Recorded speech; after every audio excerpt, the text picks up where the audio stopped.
Hi there everybody, Mikey from Mikey's Mail, and of course all my friends at AllFreeCrochet.com and I tell you that is a mouthful, I dare you to say it 3 times. In today's tutorial we're actually going to be doing 3 separate videos with the same intro. And what we want to do is we want to concentrate on how to put a granny square blanket together. In this method that you see here, we have your single crochet. And basically the single crochet is coming together.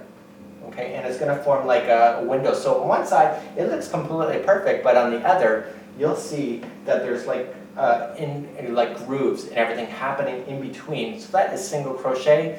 And method number 2, we're going to talk about how to continuously join all your squares together. So when you get to the right diameter, we can just sew it, or we can actually crochet it all together at the same time, so you can keep working like that.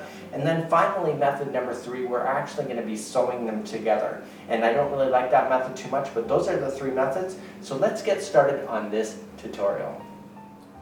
With the single crochet method, all you need to do is assemble all your squares all up front. So you have them for your complete pattern, and then you just work on putting them together. So it actually, you end up with a stack of granny squares that you can put together in the end. You just have to be careful when you're actually doing this blanket. Your blanket actually looks different on either side.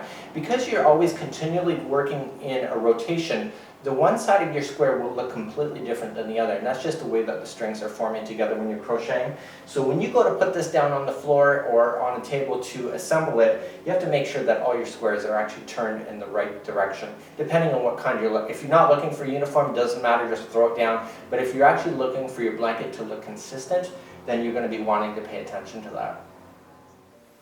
In method number 1, we're actually going to assemble all of our squares. We're going to get all of our borders to equal the same colors if you so desire it.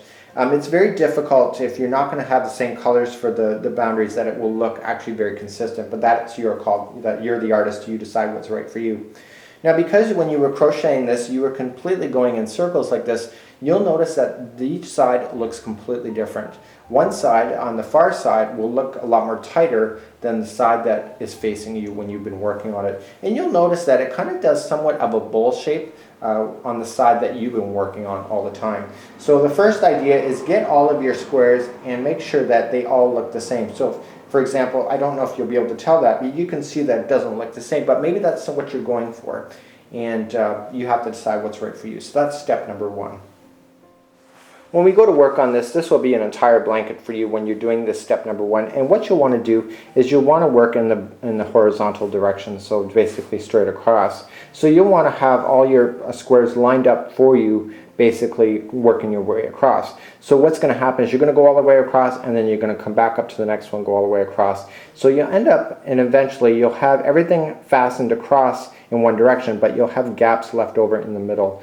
So that's no big deal. So what you want to do is you want to concentrate on getting these 2 to line up together. So this is the side I want, this is the side I want. So I want to kind of push up and cause it to fold up like this. So therefore you know that you're actually going to be doing it, because when you go to put it back down, it'll be on the same side. So just push up like a sandwich, just like so. And now what you're going to be able to see is that the gaps are actually aligning with each other on the edges.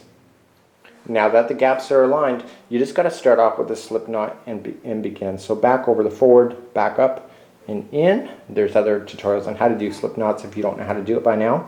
And basically you want to start off on the very corner. So just stick it right into the gap, right into the corner, just like so. And now what we're going to do is we're going to single crochet ourselves all the way across. So pull the material through and through.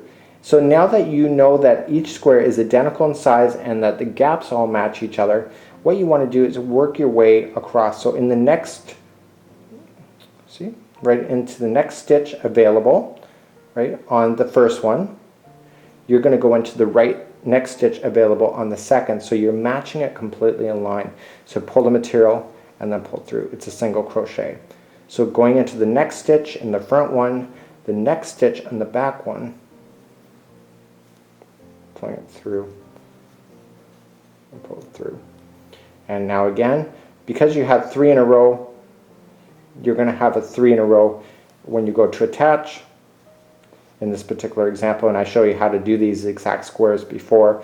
And now this is the gap, so why not just go right into the gap itself, pulling it through and pulling through. And the reason why I did that is that I want that gap to maintain when I go to open it back up. So let's continue again. So going into the next stitch available on the first one, the next one on the back, and you just want to keep those perfectly in line with each other.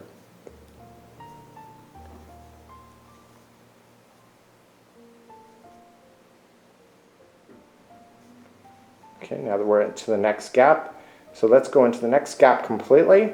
So we're back in and around. See, and that's kind of like your holiday in between each one. So the next stitch again, and continue to work until you get to the last square, and we'll meet up, and then we'll join the second one.